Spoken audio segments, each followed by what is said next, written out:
Indian Railways operates one of the most sprawling transport networks on Earth, moving millions of people across 70,000 kilometers of track every single day.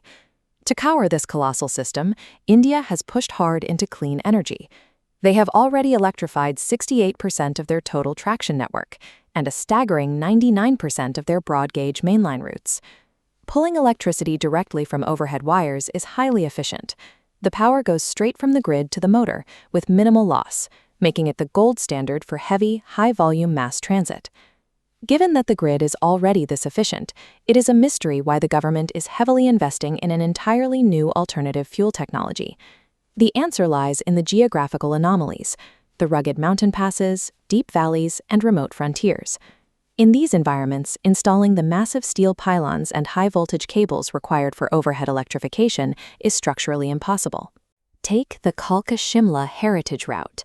It is a fragile, UNESCO-protected mountain ecosystem featuring 102 separate tunnels. You simply cannot thread modern electrical infrastructure through tight, historic stone arches without destroying the landscape. Because they lack electric wires, these specific geographic gaps have been forced to rely exclusively on heavy, highly polluting diesel locomotives. Indian Railways has committed to reaching net zero carbon emissions by 2030. Leaving these isolated routes running on fossil fuels puts a permanent ceiling on that goal. To solve this problem, engineers had to build a train that carries its own clean power plant directly on board. This is the Namo Green Rail, which is India's first indigenous hydrogen-powered train. Engineers built the Namo Green Rail to serve as a specialized capability, filling the gaps in the network where the standard electrified grid cannot reach. Developing this locomotive from scratch represents a significant technical achievement for domestic manufacturing. The entire system was designed locally by the Research Design and Standards Organization and built by the Integral Coach Factory in Chennai. This diagram shows the core propulsion technology, a 1,200 kilowatt proton exchange membrane fuel cell. Compressed hydrogen and ambient oxygen flow in, while the membrane splits hydrogen molecules, generating continuous current.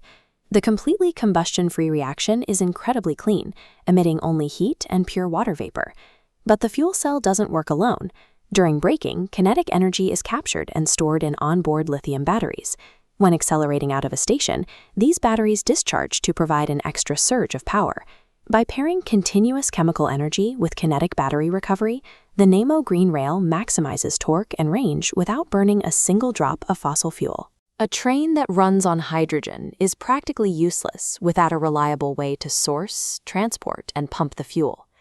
India built its largest railway hydrogen hub in Jind for 89 crore rupees. Storing up to 3,000 kilograms of this pressurized gas requires aggressive safety protocols, utilizing specialized compressors, flame detectors, and an automated emergency system to instantly shut off fuel leaks. Scaling this infrastructure drives severe macro-level advantages. It drastically reduces imported diesel reliance, eliminates noise pollution in rural areas, and anchors the national green hydrogen mission.